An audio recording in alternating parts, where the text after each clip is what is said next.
Sé que este vídeo probablemente no tenga tanta aceptación como el resto del canal porque no a tanta gente le interesa, pero en el día de hoy vengo a explicaros cómo mis dos grandes pasiones, los videojuegos, a los cuales les dedico este canal entero y el de Twitch, y el periodismo, que por suerte puedo decir que vivo profesionalmente trabajando de ello, y vengo a contar cómo junté ambas cosas en mi trabajo de final de carrera.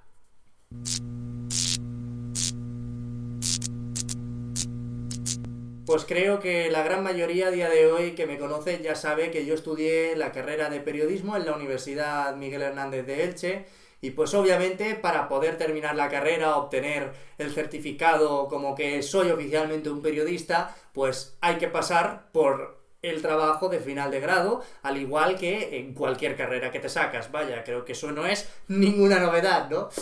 Efectivamente, en mi trabajo de final de grado yo quería juntar mis dos pasiones, que eran el periodismo o la comunicación y los videojuegos.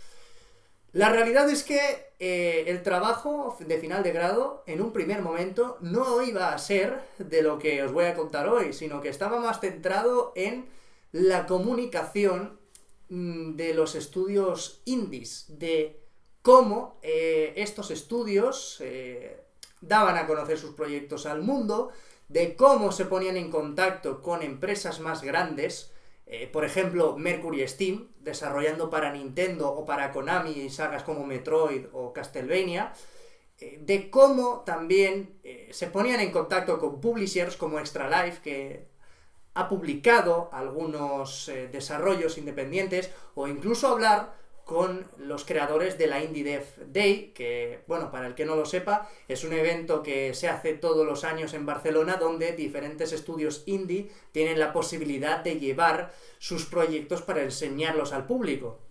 Desgraciadamente, esta idea la tuve que descartar muy rápidamente porque era imposible. Me daban largas todas las fuentes que intentaba contactar, aunque es una idea interesante y si pudiera, en algún futuro, me gustaría abordar este tema en el canal, aunque lo veo complicado, hacer entrevistas, por ejemplo, a Enric, que es el jefe de Mercury Steam, o a los altos cargos de Extra Life, pero ojalá, quién sabe, algún día pudiera abordar este tema de alguna manera. Pero bueno, el destino quiso que este no fuera el tema de mi trabajo de final de curso, de final de grado, así que el trabajo se fue por otro lado que, por suerte para mí, pues bueno, era más fácil de abordar y las fuentes a las que quería entrevistar eran gente más cercana, que habían estado en mi posición y efectivamente el tema pasó a tratar de los 5 medios de comunicación más importantes en el ámbito de los videojuegos en España. En este caso, la selección la hice en base a el tráfico que tienen en sus páginas web y tal. Estuve buscando en Google Analytics y analizando cuántas visitas tenían sus respectivas noticias en páginas para centrarme en esos 5 medios que son Hobby Consolas, Mary Station, Eurogamer, Vandal y 3D Juegos. Quiero destacar, antes de comenzar a explicar el trabajo en sí, que en la carrera de periodismo nos dieron dos opciones para realizar el TFG. La primera de ellas es el típico trabajo de investigación y la segunda es un TFG más reportajeado, que efectivamente ese fue el que yo escogí porque por la forma en el que estaba estructurado mi trabajo, a mí me permitía realizar un reportaje y explayarme mucho más con entrevistas y otros anexos que se encuentran en mi TFG, que podéis encontrar, por cierto, buscando mi nombre completo en Google y TFG, que aparece porque está alojado en la web de la universidad. Y también he de destacar que fue bastante más fácil de lo que esperaba contactar con las fuentes con las que tenía que hablar, que evidentemente eran cargos importantes dentro de los medios de comunicación. Por ejemplo, tuve el honor de hablar con David Martínez, redactor jefe de informativos de Hobby Consolas, Albert García, que fue cofundador de Eurogamer España, además de también colaborador en otros proyectos como la web de Anite Games o Chiclana and Friends, que son importantes también para mi TFG, también con Álvaro Castellanos, director de 3D Juegos, o Pablo Grandío, director de Vandal, así como Pep, que fue el fundador original de Mary Station. La verdad es que agradezco muy fuertemente su colaboración desde aquí, pero evidentemente el TFG no se basa solo en entrevistar a estas personas y hablar con ellas. Luego hablaré de cómo fueron esas entrevistas e incluso os enseñaré un poco, pero ya os digo que tengo intención de subirlas al canal. Pero evidentemente, como cualquier trabajo de final de grado, también requiere de una investigación de años atrás, porque efectivamente mi trabajo está centrado en cómo funcionan los 5 medios más importantes a día de hoy, pero para conocer su funcionamiento también es clave entender cómo funcionaban los medios de comunicación especializados en videojuegos en España a lo largo de la historia.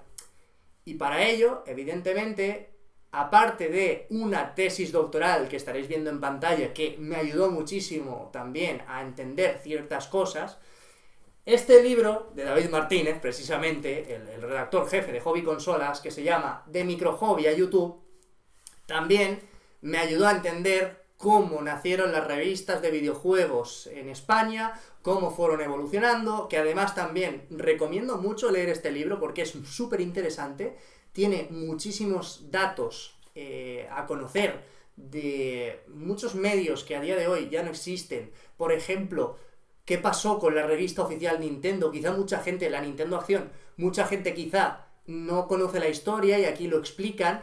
Evidentemente para el TFG también en los anexos hay un apartado donde yo saco mis conclusiones de este libro y también de toda la investigación previa que realicé a realizar las entrevistas para el trabajo, pero este libro la verdad es que es muy interesante, como digo, porque explica muchas cosas que a priori no se saben y es muy interesante. Después de toda esta investigación previa que estuve haciendo, leyendo el libro de David Martínez, la tesis doctoral de la Universidad de Sevilla que he comentado, viendo otros artículos, llegué a la conclusión, y no fue hasta este momento, en el que determiné que mi trabajo de final de grado, y más bien el reportaje en sí, tenía que estar centrado en los 5 medios más importantes, básicamente porque no podía abarcar tanto, y de hecho esto fue una de las recomendaciones que me hizo mi primera tutora del TFG. A este punto fue el momento en el que determiné que este TFG no podría entregarlo a tiempo para la convocatoria de junio como tenía pensado, sino que más bien lo haría para septiembre porque yo quería realizar un trabajo que saliera lo mejor posible y las entrevistas de hecho las realicé a principios de mayo. Y preferí no ir a toda prisa y realizarlo lentamente. De hecho, ahora mismo estaréis viendo en pantalla el cronograma que en un primer momento estaba planteado para las fases del trabajo y ahora mismo también el cronograma que acabó siendo, como veis, se acabó entregando en la convocatoria de diciembre. De hecho, tuve que cambiar de tutora de TFG porque tuve ciertos problemillas, pero eso no viene a cuento. Si has llegado a esta parte del vídeo, intuyo que es porque te interesa mínimamente el tema o has buscado mi trabajo por internet. Si no lo has hecho, puedes ver que claramente el trabajo se está estructurando en 4 partes muy importantes. La primera de ellas está basada en cómo destacar sobre tu competencia. Vivimos en una época en la que cada vez, en la era digital, hay más y más medios de comunicación, incluyendo creadores de contenido, blogs personales, y evidentemente hay que saber destacar sobre la competencia para poder sobrevivir y no acabar en el olvido. La segunda parte del trabajo explica precisamente cuáles han sido las historias de éxito de estos 5 medios de comunicación para destacar. Hobby Consolas, por ejemplo, tuvo una transición de lo que es la revista física a la web bastante dura. Os recomiendo que lo veáis y lo leáis o escuchéis la entrevista. Eurogamer, por ejemplo, destacó por su formato vídeo, por cómo llegó en YouTube y hacía verdaderas virguerías con las reviews en vídeo. Eso no lo hacía nadie. de cómo 3D Juegos en su día llegó y apostó completamente por los foros, por crear comunidad, sinergias entre los usuarios que tampoco se había visto, o cómo Mary Station también llegó y creó su propio catálogo de reviews. Eso tampoco se había visto, de la misma forma que Vandal profesionalizó su página web con un nuevo modo de verla, que tampoco se había visto, y así como actualmente también ha apostado por las guías. En la tercera parte del trabajo, también, veremos las formas de ingreso de estos medios de comunicación, porque, desgraciadamente, y por mucho que nos pese, aunque la mayoría de medios de comunicación de videojuegos los lleva gente que le encantan los videojuegos, que les gusta hacer reviews y que viven muy felices trabajando de ello, de la misma forma que yo vivo muy feliz trabajando en la tele donde trabajo actualmente, trabajando de lo que me gusta, desgraciadamente hay que comer de algo, hay que obtener unos ingresos. En este tercer apartado, y que diría que es el más controversial de todo lo que es el trabajo, hablamos de las fuentes de ingresos. Hablamos de la publicidad programática en base a cómo ponen publicidad en la web, en base a tus gustos. Hay aplicaciones que analizan tu historial y en base a eso, pues bueno, te muestran anuncios. Desgraciadamente, esta es la fuente de ingresos más baja. Se opta también por el branded content o contenido patrocinado, que evidentemente pues tiene que estar bien indicado. Aquí, pues bueno, algunos lo hacen mejor que otros. Y luego también encontramos la suscripción, que creo que todo el mundo sabe lo que es a día de hoy. El usuario paga una cantidad, ya sea obligatoria para ver los artículos o de forma porque el usuario quiere apoyar al medio de comunicación, y es una suscripción mensual, anual, no sé. Luego, por último, y creo que es el apartado más interesante para todos vosotros quizás, está basado en los modelos multimedia, transmedia, cómo vamos evolucionando como medio de comunicación, los nuevos formatos que van surgiendo. Por ejemplo, evidentemente el trabajo ya tiene unos años, en ese momento TikTok lo estaba petando, bueno, y de hecho lo sigue petando, pero en ese momento iba para arriba. Como el formato de el vídeo vertical, el YouTube Short, el Reel, el TikTok, hacer la información clara, concisa y rápida, eso lo quiere el usuario a día de hoy. También el formato podcast en audio también ha tenido mucho auge con el tema de Spotify. Hay que ir adaptándose a los nuevos formatos que van surgiendo, como digo, y de nuevo, esto sirve también como conclusión al primer apartado para, una vez más, como ya he dicho antes, no desaparecer y estar siempre en la tendencia para que los usuarios recurran a ti como medio de comunicación y puedan ver tu review confiando en tu palabra. Una vez tenía clara que la estructura del trabajo iba a ser esta, fue cuando comenzaron las entrevistas, que evidentemente en cada uno de los entrevistados hablamos de ciertos temas que estuvieran más enfocados a lo que íbamos. Por ejemplo, con David Martínez, el redactor jefe de Hobby Consolas y redactor del libro que he mencionado, me he basado más en hacerle preguntas sobre el libro, de cosas que no había entendido o que quería que me explicara con más profundidad. Eso sí, también hemos hablado del resto de cosas, de modelos de negocio, de nuevos formatos, pero evidentemente de él me interesaba más que me explicara cómo hemos llegado a donde estamos y cómo destacar sobre la competencia. Con Albert García, por ejemplo, cofundador de Eurogamer, me interesaba hablar también, sobre todo, de los nuevos formatos que iban apareciendo, porque, como he comentado, él ha participado en muchos proyectos, él fue cofundador de Eurogamer, pero también participa en podcasts como Chiclana and Friends, que es un podcast que creo que a día de hoy tiene bastante renombre y conoce mucha gente, así como Anait Games, que es una web de videojuegos que se basa 100% en suscripción, sus ingresos, pero la suscripción no es una suscripción obligatoria, sino que se ha ganado el prestigio de que sus usuarios lo pagan libremente. Y hacen unos artículos muy buenos. Yo he leído muy buenos artículos en esta página. Sabéis que una de mis sagas favoritas es Persona. Y bueno, yo de hecho, hay un artículo, bueno, hay varios, pero hay un artículo en concreto de Persona, de Anait Games, que está muy bien elaborado y está hecho muy profesionalmente. De estas entrevistas, evidentemente, saqué mucho jugo, muchos temas de los que hablar, y estoy muy contento de ellas, motivo por lo cual os las dejaré subidas la próxima semana a YouTube. Son 5 en total. Y la verdad es que no me arrepiento de nada de haberlas hecho. Pasé un muy buen rato charlando con ellos.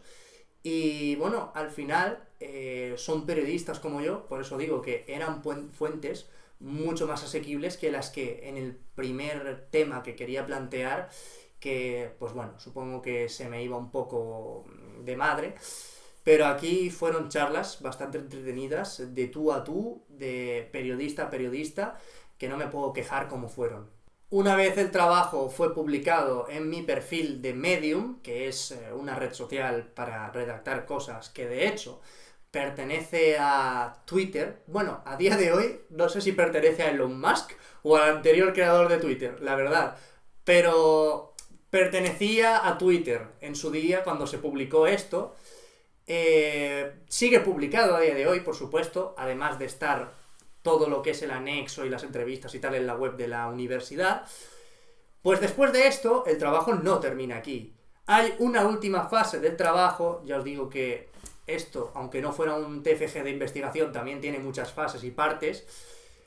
Hay una parte de difusión por redes sociales. Y esta, la verdad es que creo que fue de las más complicadas para mí, precisamente porque yo no soy el más conocido en redes sociales, ni mucho menos. De hecho, a día de hoy, en Twitter, puedo decir que, bueno, tengo bastantes interacciones con vosotros, pero en 2023, cuando este trabajo se hizo, yo no tenía ni siquiera la mitad de seguidores que tengo ahora. Efectivamente, como podréis leer, la difusión en redes sociales se basó en hacer publicaciones en mi perfil de Twitter de videojuegos, que es el perfil actual, donde tuiteo, el de Trebla, y efectivamente hice publicaciones como esta. La prensa estaba comprada. Bueno, tampoco he dicho exactamente esas palabras. No, ya me refiero, que yo te he Yo creo planteado que esa hipótesis. están condicionados. Si una distribuidora de juegos pues veía que tú le ponías a su juego súper famoso un 5 o un 6 de nota sobre 10, pues a lo mejor te quitaba la publicidad durante mucho tiempo. Y pasó. Y esto pasó muchas veces. En todas las webs de videojuegos tenemos un conflicto de intereses muy obvio, que es que hacemos recomendaciones de compra de videojuegos y tenemos al mismo tiempo publicidad de videojuegos. Que hay un conflicto de intereses es obvio, es que no te voy a vender, no te voy a negar que es muy difícil, pero tú al final lo que tienes que decir es, joder, esta web dijo que tal juego era una basura y lo es. Y además en las cláusulas normalmente se incluye que la persona que hace el contenido publicitario no puede hacer el análisis, porque es una manera de protegernos a nosotros mismos. El Branded Content es otro departamento y ellos pagan a sus propios redactores. De manera que ahora mismo la persona que redacta Branded Content es Rubén Guzmán y el director del área de acciones especiales creo que es Javier Abad, y yo no tengo ya relación con ellos de manera laboral. Si quieres saber más acerca del funcionamiento interno de la prensa de videojuegos, puedes leer el reportaje completo. Y es que efectivamente parte del trabajo era encontrar ciertos titulares o subtitulares llamativos del trabajo con los que hacer mini publicaciones que llamaran la atención y atrajeran al público a verse y leerse el artículo publicado en Medium. De hecho, creo que estaréis conmigo que ese vídeo, que es el único que está a día de hoy público todavía en mi perfil de Twitter, es bastante llamativo porque es uno de los temas más candentes y más sonados desde siempre en las redes sociales de los medios de comunicación de videojuegos, sobre todo cuando aparecen las guerras de consolas estas que, bueno, en fin, por desgracia existen. Y la cosa también era que yo tuve que realizar también un análisis de cómo las publicaciones obtenían cierto éxito, si obtenían republicaciones, si la gente clicaba o no, y esto también formaba parte del trabajo. Evidentemente, una parte más por la que, pues bueno, había que hacer cierto búsqueda de cómo funcionar en las redes sociales, pero bueno, la verdad es que tampoco fue tan complicado, la verdad, es un apartado más... Lo importante es el reportaje en sí, básicamente. Y bueno, esto creo que es todo lo que os puedo contar sobre el reportaje. Me he dejado muchas cosas, porque en un vídeo de 20-30 minutos, que igual ha durado menos, no lo sé, porque yo me enrollo como las persianas hablando, no sé si da tiempo a contarlo todo. De todas formas, como digo, si queréis saber más en profundidad sobre cómo funcionan internamente los medios de comunicación, podéis leeros el reportaje, que está publicado en mi perfil de Medium. Podéis buscar mi nombre junto a la palabra TFG y sale la página web de la universidad, donde tenéis ahí transcritas todas las entrevistas, las conclusiones que saqué de este libro, y está todo ahí redactado en un documento de unas 200 páginas. Y si no, pues también esta semana, como digo, os iré subiendo todas las entrevistas, por si a alguien le interesa verse alguna concreta, pues de la historia de Eurogamer, Hobby Consolas, Vandal, 3D Juegos o Meristation. En fin, si has llegado hasta aquí, de nuevo, muchas gracias, porque yo considero que es un tema interesante, pero supongo que no es el tema target para todo el público de este canal, aunque creo que es interesante y por eso quería hacer este vídeo. Y nada, si os ha gustado, pues podéis dejar un like, suscribiros y activad la campanita, porque habrá más vídeos próximamente. Y nada, si vosotros queréis, nos vemos la semana que viene con más vídeos. ¡Adiós! ¡Chao!